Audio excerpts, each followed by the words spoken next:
Embers show. This is not a show for you to learn how to get fitter, faster, or stronger. But if that happens, I apologize in advance. This is a show about cracking jokes, having fun, putting smiles on people's faces, because endurance sports are hard and we need to have a break from them every now and again.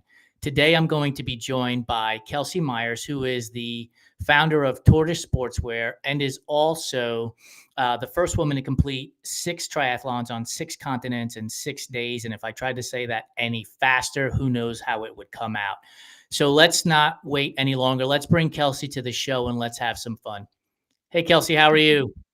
Hey, Jason, I'm good. How are you? I'm fantastic now that I get to chat with you for the next 20 or 30 minutes. I'm excited for this. Awesome.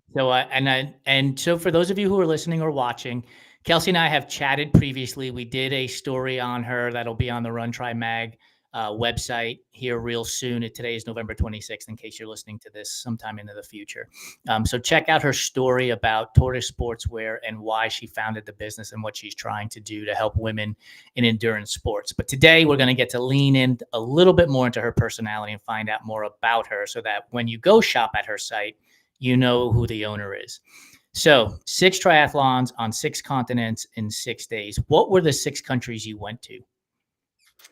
So the first country I went to was Brazil, Rio de Janeiro, to Lisbon, Portugal, to Muscat, Oman, to Tangier, Morocco, Tangier to Muscat. I'd mix those two up. To Sydney, Australia, to Malibu, California. That's a whole lot of traveling, and I'm a big fan of food. So out of the 6 places you visited, what was the best food you had and what was it? You know what's funny is people keep asking me that, and truthfully, most of what I ate was airplane food because it was literally like I went to and the airplane food I love typically anyway, and the airplane food I had actually was really good. But I did have 4 days ahead of time in Rio. So I tried to lean into that and I tried to eat a lot of steak, like Brazilian steak is famous for being delicious, and it was. Yep. So that was good.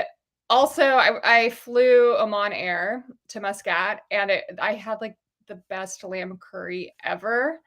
Ooh. And yeah, so that I think that was from Tangier to Muscat. That was actually kind of like the best thing was to be exhausted from doing a race every single day in a new country. Get on the plane. Hopefully, most of the time I had a shower. Some of the time I didn't. Get on the plane. Unfortunately for the people next to me. Get on the plane, Sit down, and just have amazing food, a glass of wine. I'm not one of those people who's like super picky about, I don't drink or anything like that. Like I have a glass of wine and then get good sleep before I arrived in the next country. What airport was the best airport to get into and out of? The best airport. Not Sydney. My flight was canceled. Oh no. Sydney, only having 7 hours there, which was really intense because I had to change my plans. I had planned on meeting with the Bondi Salties, this really cool like swim club in Sydney. And because I only had 7 hours, I had to just jump off really quickly or jump off the plane, go to the nearest beach. I met up with people still. Like fortunately, people came out and raced with me at this random beach that wasn't even the cool part of Australia, so that I'd say that was the worst one. The best one, a lot of people talk about Thailand's airport. So I had a layover in Thailand. That's where I got stuck before I was going to Sydney. And it's kind of known for being actually a destination in itself because it's really huge. It's a mall. Yeah. So I had like a day. I had, I think, 9 hours again there. So I went around. I got free because my flight had been canceled. So I had these like food vouchers. So I was getting free food, free Thai food, which was really good. I got a Thai massage in the airport, which was amazing. So I'd say that was probably my favorite airport. You're in Oregon. And so here's the question. You can only eat Tillamook cheese or Tillamook ice cream for the rest of your life and can't have the other. Which one are you going with? Oh my gosh. I'm so impressed you know Tillamook. Have you been to the creamery before in Tillamook? I've not been to the creamery, but I love food. And so most of my conversations circle around food in some form or fashion. Yeah, I've And listened to a couple of your podcasts. I picked up on that. fantastic. But what you should do the next time you want to take a foodie vacation is you should go to the Tillamook Creamery in Tillamook, Oregon. It's on the beach. And they have free cheese samples. You can take a tour of the factory that makes the cheese. Like, it's really cool. That's not a fair question. Also, like it is. We have the hard-hitting journalism here. We're going to win a Pulitzer Prize based on whether or not you are going to pass on the cheese or the ice cream. Those are my two vices. And Tillamook is so good. Like the brown cow ice cream is so good. I get the Costco size, like shredded cheese, cheddar cheese. Like, I don't know if I could pick one or the other. I guess I'd say ice cream, but I don't think I could go the rest of my life without cheese. So, yeah, I think it would be easier to discard. Well, true, but I think it would be easier to discard ice cream and keep the cheese in the rotation. So, speaking of cheese, I love it too. It's the one thing that probably keeps me from being full on vegan. And mostly because of pizza. So one of the questions we always ask is pineapple on pizza. Is that a yay or a nay from you? I'm a yay to almost anything. I'm a yay to experience. I'm a yay to like, I'll try anything twice. So yay. It's not my first pick when I order pizza. I usually like something with like onion and meat or, like a good cheese, like a lot of different kinds of cheeses. But yeah, yay to everything. When you're getting ready to order pizza or go pick up pizza, where are you picking it from? Do you call it, I'm going to just go get pizza? Do you say I'm going to the pizza joint? I'm going to the pizza restaurant? What do you say? I'm getting pizza. I didn't know that was a disputable topic. Yeah, I'm just getting pizza. I'm learning that pizza joint, which is what I say, is East Coast. Born and raised in New York. And so when I say I'm going to get pizza, I'll say I'm going to go get a couple of slices from the pizza joint. Okay, yeah. That's just easy vernacular for me. Yeah, so I'm learning that it's a regional thing, clearly. Red velvet cake. Is red velvet cake a real flavor, or is it just chocolate cake dressed up to go to the prom? It's chocolate cake dressed up to go to the prom, but I'm okay with that. Like, I like being fancy sometimes. I like if it's something that makes me feel special, like it's gonna taste like chocolate cake, but it feels like a really special thing, and it's decorated in a way that looks nice, and it's just, and it's special, then I'm all for it. I don't care if it just tastes like chocolate cake. It's funny because some people think we rail on red velvet cake like it's a bad thing, and the answer is no. I'm happy to eat the red velvet cake. I just know that it's chocolate cake dressed up to go to the prom, and that's okay. It's marketing. It's chocolate. Yeah, it's chocolate. It's sugar. What could you go wrong with there? Agree. Movies that came out this past weekend: Gladiator 2 and Wicked. If you had to buy a ticket to one, which one are you buying the ticket to? Easy, Wicked. I saw Wicked last night, actually. It was so good. And then I bought the book, as soon as I got home. And I had seen the play like 10 years ago. I went back and re-listened to the my Spotify playlist. Yeah, definitely Wicked. So a year ago, it was Oppenheimer and Barbie. You would have bought a ticket to which one? Barbie. I did buy a ticket to Barbie. I did not buy a ticket to Oppenheimer. Have you seen Oppenheimer in the year since it was released? No. Will you see Gladiator 2 within the next 365 days? Probably not. What's your favorite movie of all time? I used to say for the longest time Wayne's World. I used to love that movie. Like, that's one of those movies, every time I watch it, it's so funny. Like, you've seen Wayne's World, right? Yes. Like every time I'm riding my bike in a neighborhood and there's cars parked on the side or whatever, and you feel like you're gonna hit them, I always feel like I'm Stacy, Stacy, the ex-girlfriend, who's like riding her bike through the neighborhoods and then she crashes. Like, I always think about that. It makes me laugh every time. What are you streaming these days? Are you a TV watcher? I guess is really the first question. I am not a big TV watcher. I'm a social TV person. So I have 3 best friends that I've known since college, and we watch The Bachelor on Zoom once a week. It's like our guilty pleasure. No kidding. Yeah, so we've been watching Golden Bachelorette, which is so good. We're actually behind. So the finale's already happened. We're still like 3 episodes behind, I think. But yeah, The Bachelor is like just, it brings people together, it starts conversations. I will stand by that. The Bachelor's the best show. Is that one of your, like, what you would call a guilty pleasure then? Like, I don't really watch TV, but I watch this show. It's a guilty Yeah, pleasure. and I hated that show for so long. I was like, it's so cheesy, it's so bad. Like, how do people watch this? I don't understand. And then I went through this period of time where I was like, well, I just want to have like a weekly thing. Like guys have like not to put stereotypes on genders, but guys have like Monday Night Football, and it's like a thing you watch with your friends. And I was like, I just want to have like a weekly girls' night where we watch The Bachelor. So I started hosting that like several years back. And by the end of it, I was like, you guys be quiet. I'm trying to hear what's going on. So how does the Zoom thing work? You all dial in. That's how old I am. You all click the link to get to the Zoom.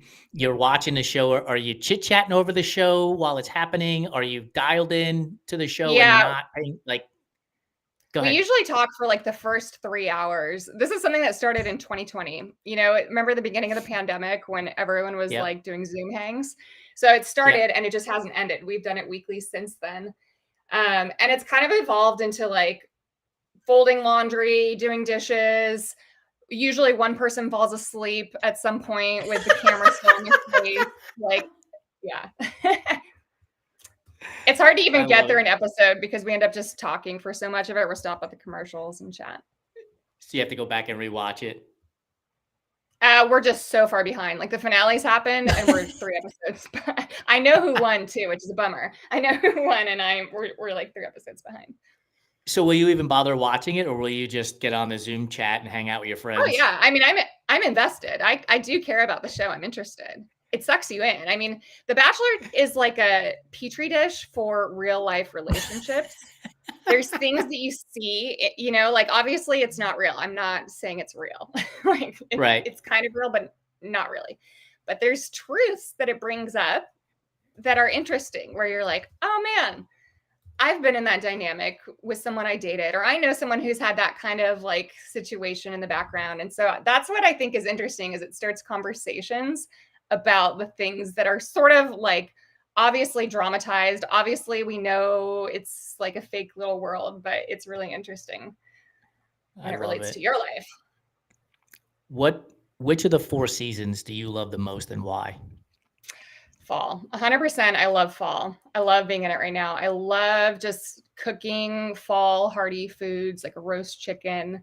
I love Thanksgiving. I'm just basic through and through. I love all the things like falling leaves.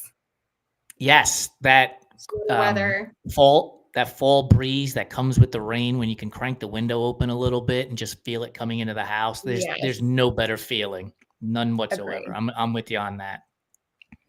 So I asked this question on our Fiery Embers show, and I'll preface it with this. So far, Jennifer Comfort has the best answer to this question, so let's see if you can beat it.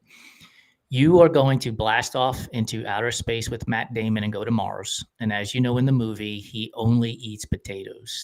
So knowing that you're only going to eat potatoes for the rest of your life on Mars with Matt Damon, what is your last meal before you get in the rocket ship? Before that? Yep. Before you get in the rocket ship. Yep. Oh. It's the night before you blast off into outer space. I'm going to the opposite of starchy potatoes, carbs. So probably some kind of I probably would have the roast chicken, honestly.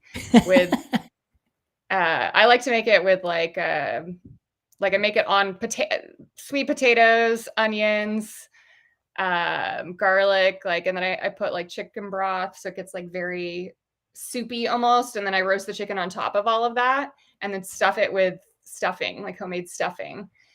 So you get the full experience of chicken and veggies and all the things. So yeah, that's probably what I do. Carrots, celery. That is an excellent answer. Jennifer Comfort's answer the first time I asked her that question, and yes, I said first time because I asked twice. The first time was wheat thins, and the second response was unfrosted animal crackers.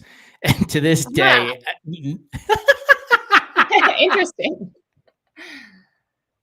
And I to would this think day, you would though, not want carbs, but I would think you wouldn't want wheat thins, period. Whatever. I Like, love there's wheat just thins. no world. So do I, but there is no world that's going to be the last meal I eat before I eat sweet potatoes for the rest of my life. Not Yeah, happening. okay. You're a cyclist. You ride around. I presume you stop at gas stations to refuel. When you stop at the gas station, what are you grabbing? Gatorade, water, Coke, candy bars? I actually don't stop on my rides that much at gas stations, but I do road trip a lot. I stop at a lot of gas stations when I road trip, and it's always a Smart Water and a bag of gummy bears for some reason. Nice. So I asked Adam Barker from Bulk Skin and Shave, because he's a cyclist and you're a cyclist and you sell cycling clothing. What Mhm. is the right length of sock for a cyclist? Oh, I have been grilled on this. And this is actually what I'm trying to like fight. This is the fight I'm fighting in cycling is like, let's not be so pretentious about the kind of socks we wear. If our sunglasses go over the strap or under, like, let's just kind of chill out, people. But my cousin actually was like, "Oh my gosh, you're wearing no-show socks, blah blah blah. I can't believe you're doing that. You have to do the like three, I think it's 3/4. I don't know, whatever the cycling ones are. The higher socks, you have to do that." So I know that's the right answer. I don't always do that. Sometimes I just wear like regular Nike crew socks if that's what I have. Like it honestly does not matter. But if you want to look No, good, if you want to have it all pull together nicely, that the correct answer is the typical cycling. I don't even know what length is that? 3/4 like mid crew. calf. What Yeah, mid calf? Like crew to I don't mid calf know. is usually Yeah, but they're I'm just gonna put it cycling in. socks. I sell them on my website, by the Yeah, way, tortoisesportswear.com. So if you that's do want to right. have, if you don't want to be made fun of on your ride, but also like don't make fun of people for wearing different socks because it doesn't matter. As a matter of fact, go to tortoisesportswear.com and buy all the different lengths and test it out and see where you get the most comments. Yes. We're gonna I sell mean, we're gonna sell product they're on all this show. cycling. Yeah, they're all cycling length. So you won't find crew socks in the cycling section of the sock store because I know I've been just ripped apart for wearing no-show socks on my bike. It is amazing the amount of no rules we have in these sports, right? Oh Like the yeah, cycling sock one is one of my favorites, because who cares? Like, you're out there yeah, riding your bike, have fun. totally. Your favorite kit to wear is what color when you're out there riding around? I really don't have a favorite because it depends on the day. It depends on my mood. And that's kind of the ethos behind Tortoise Sportswear too, is I think women especially care a lot about self-expression in general, and when we dress ourselves. And I think sometimes that's missing in sport because it's sort of like you just have your kit, you wear the same kit every time, you wash it, you wear it again. And I really like having a different kit for every mood, and I have a lot of moods. So there's a houndstooth jersey that I love. I have a leopard print one by Candescent that I love. It really just depends on what I'm feeling that day. Road bike or tri bike? Which do you prefer? Or Road gravel bike. or mountain? Road I bike? haven't tried gravel yet. Definitely not mountain. I moved to Bend at the beginning of the pandemic, Bend, Oregon. And I tried to get into mountain biking. It just was not for me. The technical aspects of it, just like every time I was on my mountain bike, I was like, I wish I was on the road right now. I had a super fancy tri bike for a while, and that was fun because it was so fast, and it was actually like scary for me to ride because I was like, I'm not that fast. This bike is like way out of my league, but it was fun to ride for sure. But I think the bike that fits me best and the bike that I fit best is just a road bike. The road bike I have now, my Yeah. Canyon. Yeah. I had a Cannondale Slice for a number of years when I was racing Ironman, and the speeds that you could get up to on a tri bike when you're down in aero with race wheels, it does get to the point where you're white knuckling it. And you're like, oof, let's just hope the rubber side stays down sometimes. Yeah. Do you like pastries? Are you a pastry I eater? do. Yes. Chocolate Chocolate croissant, plain croissant, or almond croissant? You can only eat one. Which one are you going with? Forever or just this one time? This Like I one can't have all time. three. This one time? I mean, you could. Chocolate. Chocolate. Yeah. Have you found a If that's place an that option, has I the go with best? chocolate. Have you found a place that has the best chocolate croissant that is like memorable? Like you're like, oh man, the one Well, I had at this place. yeah, I've been to Paris before and anywhere in Italy, like anywhere in Europe, really. That's kind of like my like free pass to just have pastries every day for breakfast. That's usually what I do is chocolate croissant or just any kind of croissant with my coffee. Lately, You I found a really cute new coffee shop here in Portland called Le Bria, and I've been doing cinnamon rolls or blueberry muffins ooh, after my run. awesome. They're so good. Both of those sound fantastic. You eat one there and take one to go for later, for sure. Those are the Yes. rules. I just made them up. Swimming is a big part of the triathlon sport, obviously. So, in your six triathlons in 6 days, what was the best scene that you had when you were swimming? Like, you were like, oh my goodness, I can't believe I'm swimming here. I feel like they all were. Like, it was so epic. It was so cool. I mean, being in Rio, like I said, I was there 4 days early, so I'd swam there a few times already, but it was just warm and beautiful and amazing. Lisbon was the opposite. It was like freezing cold and unreal. Tangier, we got out there like when it was still dark out. The sun didn't rise till like I think like 7:30 or something. And so the sun was rising. We had to push the race back and the sun was rising as we were walking out to the beach. And I had a couple people out there swimming with me. That was really cool. I can't pick. Muscat was cool. It was really warm. I had someone kayaking alongside me to look out for sharks because there's sharks nearby. Yeah, I can't pick. Malibu, I have spent a lot of time swimming in Malibu, and that was the choppiest day I'd ever experienced. It was like swimming in a washing machine, literally. I was just not going anywhere on the way out. And then the way back in, I just surfed back. So, I mean, that was unusual. That was a fun one too, just because it was different from how it normally is. I mean, doing 6 races in 6 days on 6 continents is hard. Obviously, a lot of travel, a lot of exhaustion. Have you thought about other events that aren't your status quo? In other words, not an Ironman, not a 100-mile run, but some of these like marathon type swims, like at the Golden Gate Bridge type swim, or maybe even like an Escape from Alcatraz, which is a triathlon, but you're swimming out there in shark infested waters, like you just mentioned. Like, have you thought Yeah. about like what's next on the bucket list for you? Maybe not right away, Yes. but sometime in the future. What is it? I have, yeah. So my race was actually supposed to be 7 triathlons on 7 continents in 7 days. It was supposed to start in Antarctica. And that was really all I was thinking about the year leading up to the race was I was cold plunging. I did a couple open water swims in December in Canada and outside of Bend, Oregon at like 32 degrees Fahrenheit, just above freezing. And so that was the thing I was really excited about. The group that I was going with ended up losing our permit to swim in Antarctica because of the bird flu, which is something I never hear people talk about, but I have learned so much about just through this experience that there were concerns that the bird flu would get to Antarctica. And if that happened, it could potentially wipe out the penguins because they don't have immunity against viruses. So we lost our permit. There were 8 of us that were supposed to go swim in Antarctica, do this triathlon in Antarctica, and then like 50 marathoners who actually still got to go. So the marathoners did their race because the bird flu concerns were water related. It's a waterborne virus. So the issue was that we weren't allowed to swim in Antarctica. So to answer your question, that's a long way to get around it. But to answer your question, it's still like it's going to happen at some point. I'm going to do my triathlon in Antarctica. I've been messaging on WhatsApp lately with a race director, and he's saying, "Oh yeah, it's going to happen this year in January." So I'm like, okay, I'm just keeping base level fitness. I'm not getting my hopes up. Like last year I was all in. I was training. It was all I was thinking about. I was telling everyone like, yes, I'm doing the 777 thing. And then it didn't happen. And I was so bummed. Like it was so frustrating.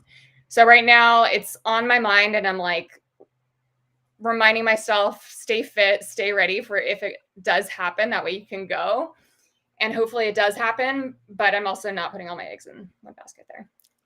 I feel you. That would be an experience, I'm sure. And I'm sure it was pretty bumming for you when you couldn't participate in the race. So hopefully you get around to doing it in 2025. We have time for two more questions. One will be food related, and then one will be a little bit more serious. So PB&J or grilled cheese? When it comes to comfort sandwiches, which one are you taking over the other?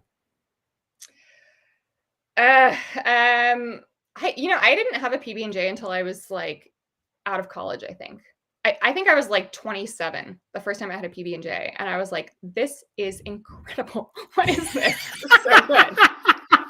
That's my go-to for like a long hike or bike ride or something like that, because that's just easy to throw in a Ziploc, and pack it. But grilled cheese, when we talk about fall and just loving fall and loving cooking, like I love like a tomato soup, grilled cheese combo. That's quintessential fall to me. So I can't pick. It depends on the circumstance. You're good at evading these questions. How do you make your grilled cheese? Do you have a particular way in how you make it? Just on a pan with butter. Yeah. Tillamook cheese, obviously. So here's my tip for you on grilled cheese. Put a little bit of mayonnaise on the outside because it adds tang and it will crisp it up just as much as the butter will. But then take that shredded Tillamook cheese from Costco and put it in the pan after it's gotten a little brown, and then put the bread on top of that. So then you have an outside crust of cheese on top of the cheese that's in the middle. It's fantastic. You can't go wrong. Trust me. Clearly, I spend a lot of time making grilled cheeses. So before we wrap up, Kelsey, and thank you for joining me, I want you to talk a little bit about Tortoise Sportswear, the business that you founded and why you founded it, and what you're hoping to accomplish with your business. Yeah, so I started Tortoise a year and a half ago. We officially launched, but the seeds for Tortoise were planted like 10 years ago when I did my Ironman, and realized it was the most transformative experience. That sounds dramatic, but it's not. It really was. It was so many things for me. It was confidence building. Like I did not ever think that I was the type of person who could do an Ironman. I couldn't even run a mile at one point without walking. So the fact that I did the Ironman like completely changed so much for me. And that, translated to other parts of my life, to work, to relationships. Like it's just such an incredible thing. And you meet so many cool people in the sport. It's a great community. There's so many amazing things about the sport of triathlon and Ironman. However, it was interesting because none of that was designed for women, for me specifically. And it's something you can feel when you're there, you're looking around, you're in just a mob of men, which is like, okay, it's fine. But also like, I would just love to see equal representation of men and women out there. So as many women are getting the benefits of it as men. So with Tortoise, I really just wanted to create a space of like truly is made for women first. I am a store that carries brands that are very thoughtful about the way that they design their apparel. It's truly made for the female body. That's a big thing in cycling, as we often feel like it's made for men and adapted for women later, the pink it and shrink it model. And so with Tortoise, I carry brands that are truly made for women first. We think a lot of the brands, like the running brands are thinking of, well, what is important to her in terms of safety? Like she's going to need to have her cell phone. The pockets in your shorts are going to have to be big enough to carry your cell phone because women are always thinking about that. So yeah, so Tortoise started just as a way to hopefully get to a point where we find equality in the endurance sport world. That's awesome. And for those of you listening, it's tortoisesportswear.com. So that is 2 S's in the middle, Tortoise Sportswear. So make sure you head over there. Ladies, get yourself some gear. Men, if you have a significant other in your life, make sure you get her some gear as well. tortoisesportswear.com. Kelsey, thank you so much for coming on our Fiery Ember show. I had a blast. It's been phenomenal to get to know you. And I know we've got another show with you coming up here in the near future on our Caffeinated Coaching podcast, where we'll get a little bit more into mindset and coaching and everything else. So appreciate your time. Have a wonderful and safe holiday.